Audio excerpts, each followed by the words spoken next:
Mahkamah Tinggi Kota Kinabalu tolak permohonan 33 adun Sabah dapatkan kebenaran semakan kehakiman ke atas keputusan yang di-Petua Negeri bubar DUN pada 30 Julai lalu. Tiga beradik maut dalam nahas babitkan dua kereta dan sebuah lori.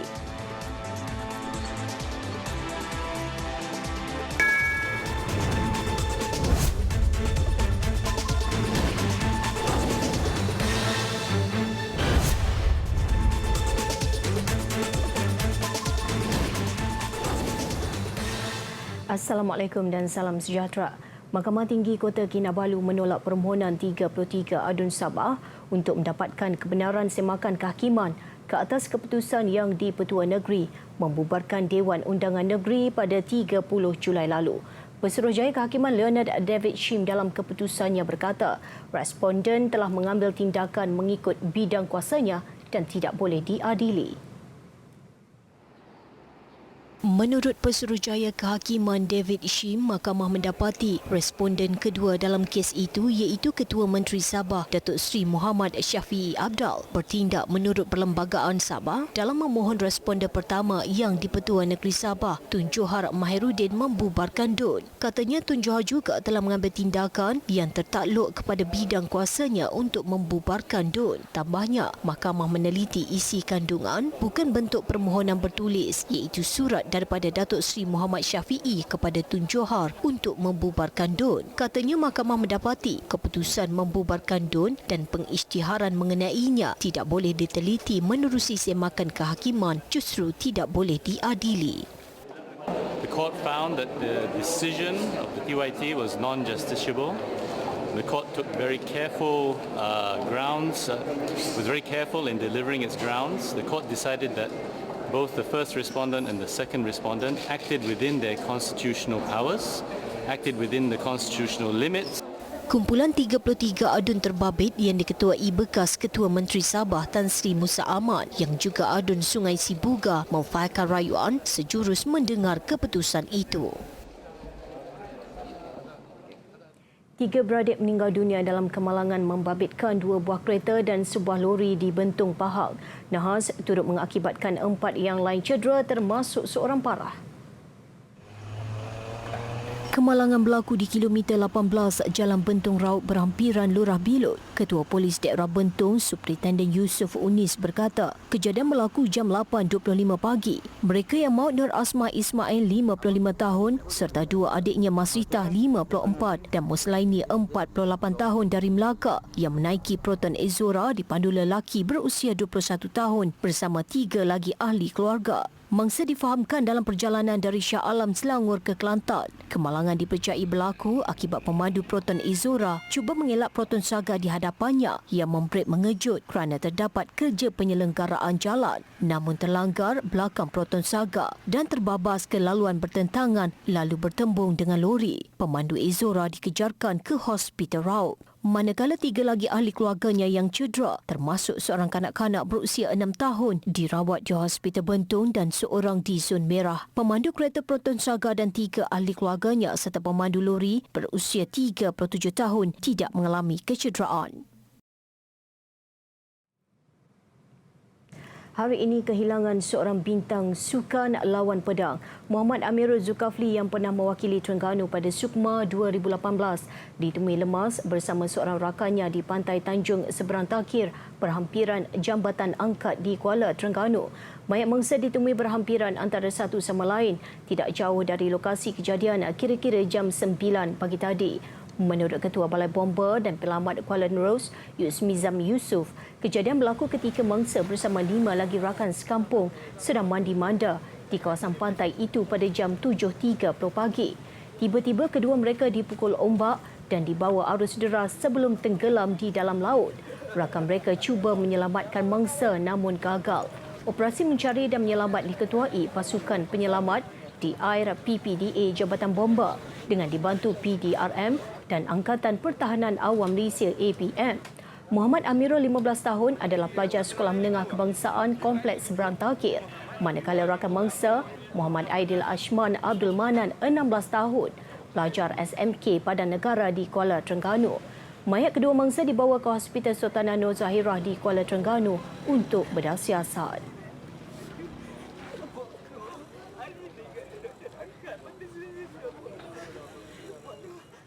Mayat seorang warga emas yang lemas selepas sampan dinaikinya terbalik ketika menyeberang sungai di Kampung Pasir Gajah dekat Kemaman, Terengganu pada petang Rabu lalu akhirnya ditemukan. Mangsa Ottoman Daud 79 tahun ditemukan terapung dan terlekat pada sebatang kayu oleh pasukan mencari dan menyelamat kira-kira jam 7.39 pagi tadi. Ketua Polis Daerah Kemaman Superintendent Hayan Ramlan berkata, mayat dihantar ke unit forensik Hospital Kemaman untuk proses bedah siasat sebelum dituntut ahli keluarga bagi urusan pengkebumian. Operasi mencari dan menyelamat dihentikan sepenuhnya kira-kira jam 8 pagi tadi. Dalam kejadian kira-kira jam 2 petang Rabu lalu, mangsa dari Kampung Tanah Lot Pasir Gajah Kemaman menaiki sampan menyeberang sungai untuk pulang ke rumahnya selepas membersih kebunnya tidak jauh dari lokasi kejadian. Bagaimanapun sampan dinaiki mangsa dipercayai terbalik berikutan arus deras.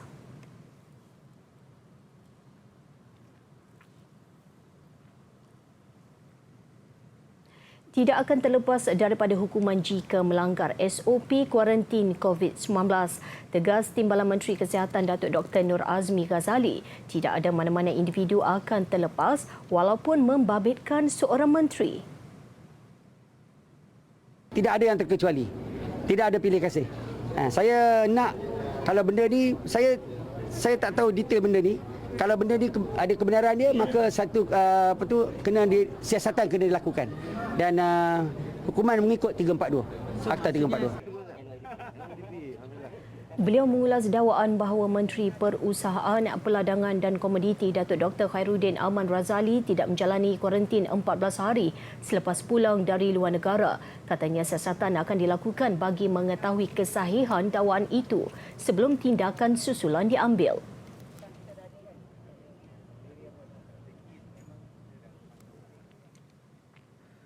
Susulan isu menampal pelekat tulisan Cina di beberapa papan tanda nama jalan di Bandaraya Kuching semalam, Menteri Muda di Jabatan Ketua Menteri Datuk Dr. Abdul Rahman Junaidi selaku Menteri bertanggungjawab ke atas Dewan Bandaraya Kuching Utara DBKU berkata perbuatan itu boleh disifatkan sebagai vandalisme dan salah dari segi undang-undang.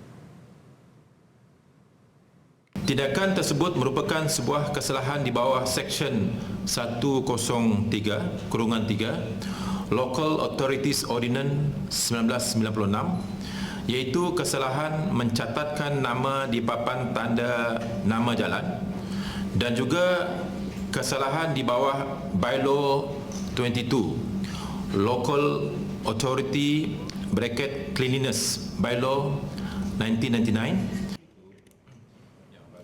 Perbuatan itu ternyata tidak menghormati pihak berkuasa tempatan selain boleh menyebabkan ketegangan antara kaum. Jelasnya Sarawak terdiri daripada pelbagai kaum dan pastinya kaum lain mahu bahasa ibunda mereka diketengahkan.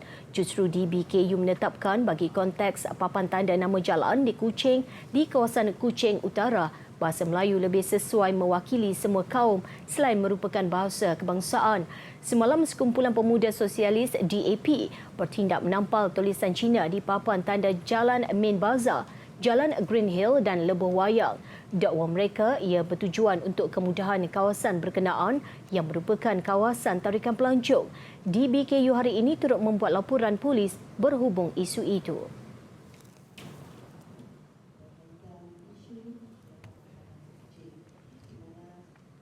Pelbagai pendekatan sewajarnya harus dilaksanakan seiring dengan keperluan semasa, khususnya ketika dunia dilanda pandemik COVID-19.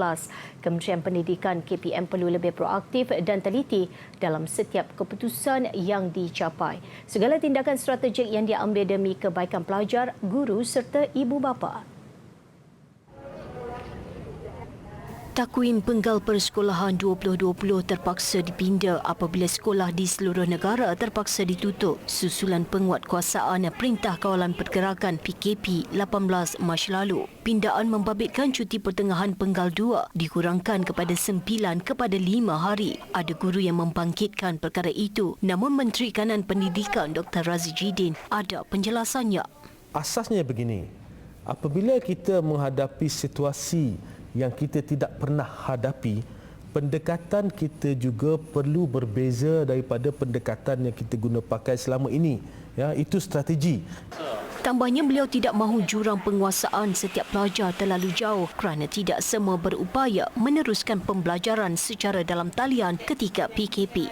Sebagai seorang pendidik, sebagai seorang bekas pensyarah, saya cukup memahami, ya, pelajar masuk tahun hadapan ke tingkatan 5 tak dapat nak catch up apa yang telah dipelajari di tingkatan 4, masuk sebulan, masuk 2 bulan, masuk bulan ketiga, pelajar ini mungkin dah hilang motivasinya.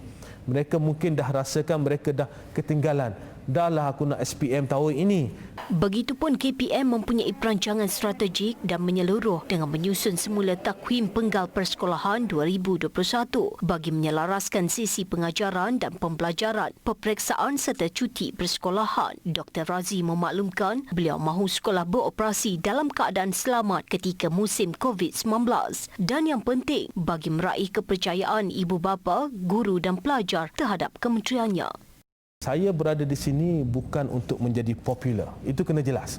Saya berada di sini, saya pada awal saya kata saya berada di sini bukan untuk menjadi popular. Saya perlu melakukan perkara yang mendatangkan manfaat terbaik untuk rakyat. That's all. Itu premis asasnya. Sebab itu apabila ditekan dan sebagainya tentang cuti dan sebagainya, kementerian saya kata tak apa. We know, kita tahu apa yang kita ingin laksanakan.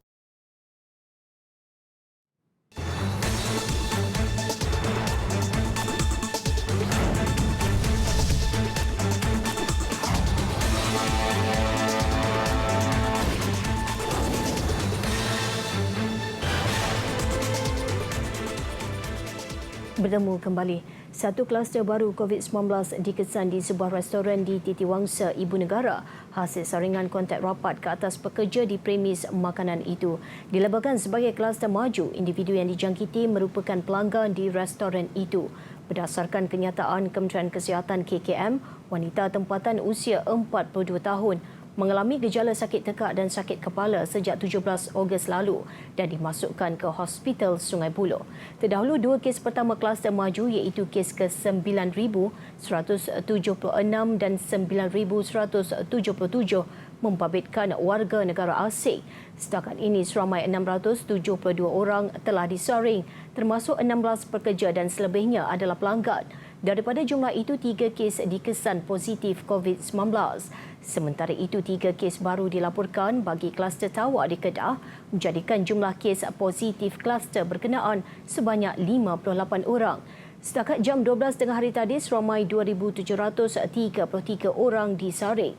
Secara keseluruhannya, sebanyak 9 kes baru dilaporkan hari ini, menjadikan jumlah kumulatif 9,249 kes dengan 179 kes masih dirawat. Daripadanya, 4 adalah kes import membabitkan bukan warga negara, manakala jumlah kes pulih sepenuhnya 13 orang dan tiada pertambahan bagi kes kematian.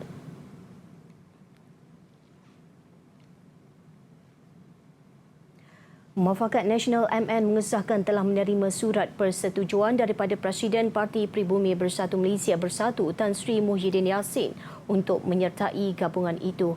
Menurut Setiausaha Bersama Sekretariat MN Tan Sri Anwar Musa, surat persetujuan itu diterima pihaknya pada Selasa lalu susulan surat jemputan yang dihantar kepada Bersatu untuk menyertai gabungan itu pada 13 Ogos lalu. Tan Sri Anwar berkata keputusan itu bukti semangat syura antara UMNO dan PAS. Perkara itu dibincang dan dipersetujui bersama oleh MN pada 6 Ogos disusuli surat jemputan untuk menyertai gabungan itu kepada Bersatu. UMNO dan PAS ketika membincangkan hala tuju MN seperti dalam perjanjian persefahaman dan piagamnya sudah menyatakan komitmen untuk membawa pembabituan parti lain dalam memperkasa penyatuan ummah.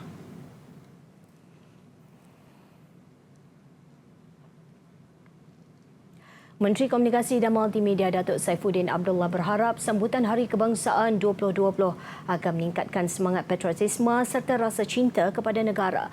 Katanya kemampuan rakyat menghadapi COVID-19 serta pelbagai isu lain termasuk ekonomi bertepatan dengan tema Malaysia Prihatin untuk sambutan Hari Kebangsaan tahun ini. Saya cukup yakin bila saya lihat dalam suasana COVID-19 ini, jiwa merdeka itu, jiwa kecekalan atau kita guna istilah prihatin itu sebenarnya sangat kuat, dan itu yang nak kita raikan. Datuk Saifuddin ditemui ketika mengunjungi ibu pejabat syarikat media Prima Berhad di Sri Pentas Bandar Utama siang tadi. Menurut Datuk Saifuddin, sambutan Hari Kebangsaan sehingga 16 September depan itu akan diadakan secara sederhana. Untuk Hari Kemerdekaan pada 31 Ogos, sambutan akan diadakan di Dataran Pahlawan Putrajaya dengan keberangkatan tiba yang di Pertuan Agong Al-Sultan Abdullah Riayatuddin Al-Mustafa Bilasyah bagi memeriksa kawalan kehormat utama. Baginda kemudiannya akan menyampaikan titah diraja yang disiarkan secara langsung di semua saluran televisyen. Okey, duduk. Abang duduk. ADM meletakkan harapan agar ekonomi Malaysia dipertingkatkan dan negara menjadi lebih terkenal hasil penganjuran Sidang Kerjasama Ekonomi Asia Pasifik APEC 2020. Itu antara luahan pengunjung pada sesi kedua jelajah ke Pantai Timur oleh skuad APEC 2020. Untuk sesi kedua jelajah ke Pantai Timur oleh skuad APEC 2020, program diadakan di perkarangan sebuah kompleks membeli belah di Kuala Terengganu. Program dianjurkan Kementerian Perdagangan Antarabangsa dan Industri MITI selaku Sekretariat Kebangsaan APEC 2020. Pelbagai hadiah menarik daripada edisi terhad APEC 2020 ditawarkan. Acara disediakan juga agak banyak seperti simulator F1, permainan Wheel of Fortune, kuis trivia APEC dan pertandingan selfie. Tiada yang pulang tangan kosong. Telatah pengacara Muhammad Ashraf Jalaluddin dan Muhammad Zahruddin Zainal menarik pengunjung untuk terus bersama-sama skuad APEC 2020 sehingga ke akhir acara. Di samping terhibur, pengunjung juga mendapat pelbagai maklumat mengenai APEC 2020. Harapan saya supaya APEC ni, dengan adanya APEC ni, ekonomi negara dapat dipertingkatkan lagi dan negara kita menjadi semakin terkenal. Saya rasa aktiviti APEC ni baik untuk seluruh negara adakanlah. Dengan aktiviti ini juga saya dapat belajar banyak benda, banyak perkara. Persidangan APEC 2020 dijadual dianjurkan pada November ini dan akan diadakan secara maya akibat pandemik COVID-19 yang melanda seluruh dunia. Persidangan dijangka menumpukan kepada agenda kemakmuran bersama bagi membawa manfaat ekonomi yang lebih besar di rantau Asia Pasifik. Rangkaian pemborong dan peruncit terkemuka Maidin menganjurkan kempen Oh Maidin bertujuan meringankan beban perbelanjaan rakyat Malaysia khususnya ketika berdepan pandemik COVID-19. Dengan slogan utama "Mengapa bayar lebih? Belilah dengan harga borong". Kempen Oh Maidin menawarkan ganjaran bernilai lebih 6.3 juta ringgit serta promosi berganda ke atas pembelian barangan terpilih. Ganjaran lain yang ditawarkan melalui kempen Oh Maidin ialah kupon bernilai lebih RM10,000 bagi menebus harga promosi barangan berbeza setiap minggu. Menariknya, pelanggan yang membeli e-voucher Maidin melalui aplikasi Shopee berpeluang merebut hadiah utama sebuah kereta Pro 2 Myvi. Dalam masa yang sama, 15 pelanggan bertuah juga boleh memenangi voucher tunai Maidin bernilai RM500 selama 6 bulan. Kempen Oh Maidin turut mendapat kerjasama Kementerian Perdagangan Dalam Negeri dan Hal Ehwal Pengguna KPDNHEP serta disokong lebih 100 jenama produk terkemuka termasuk produk usahawan industri kecil dan sederhana IKS. Kalau bolehlah pasar raya lain mengikuti apa yang kita buat di Maidin, di mana kita buat berniaga, kita dapat keuntungan dan ambil barakah daripada keuntungan itu dan kita bagi balik pada masyarakat kita. Itu yang mutah.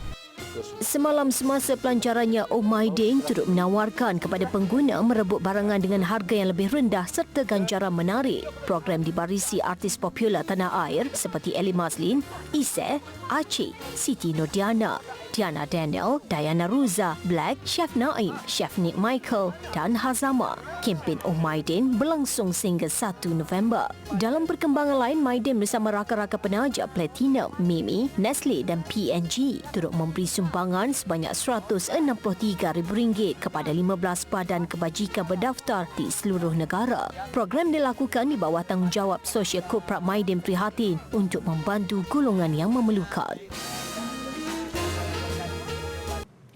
Pesawat Israel melancarkan serangan balas ke atas Gaza ketika usaha pendamaian sedang giat dilakukan bagi menamatkan perbalahan terbaru. Pasukan pertahanan Israel mengesahkan serangan udara itu.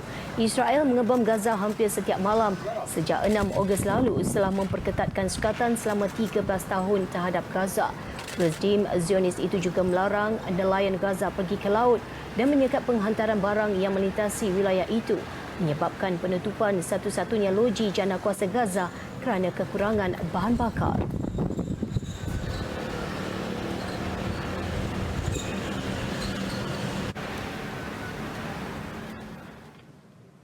Larangan kemasukan ke Jepun bakal dilonggarkan apabila pintu sempadan dibuka semula kepada individu yang mempunyai visa berkuat kuasa bulan depan. Ia merangkumi pemegang visa termasuk dalam kalangan penduduk tetap dan pertukaran pelajar.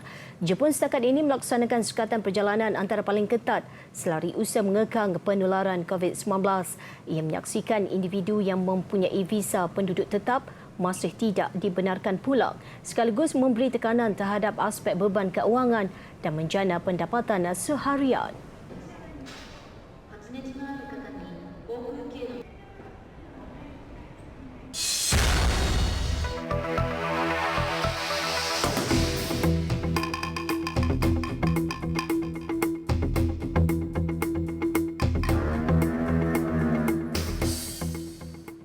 Lelaki warga Australia yang terbabit dalam insiden tembakan dan pembunuhan 51 jemaah di Masjid New Zealand pada 15 Mac tahun lalu akan berdepan mangsa ketika prosiding jatuh hukum minggu depan, di mana tertuduh dijangka dikenakan hukuman penjara seumur hidup.